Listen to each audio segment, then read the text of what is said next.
Continuing along with our point and click tutorials within Zoo Design Studio, I'm moving across our toolbar here into fillets and chamfers. So we're thinking of, okay, how can we modify the edges along 3D geometry? Perhaps we're going into manufacturing, want to make sure we don't have sharp edges that are going to hurt anyone handling the material.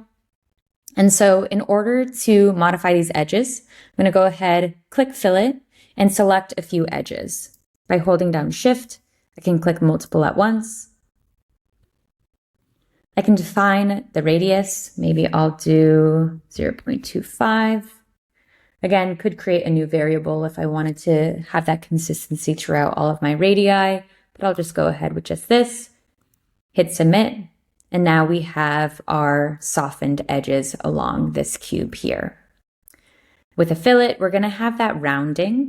If we wanted it to be a flat edge, then we could do a chamfer. So if I go ahead, click chamfer, I'm going to hit these edges over here, again, holding Shift as I click along. Hit continue. Maybe my length will be a 1 millimeter chamfer. And now we have our edited volume here. Maybe 1 millimeter was a little bit too much. I could pop back into my feature tree, adjust this, perhaps 0.5 is what I want instead.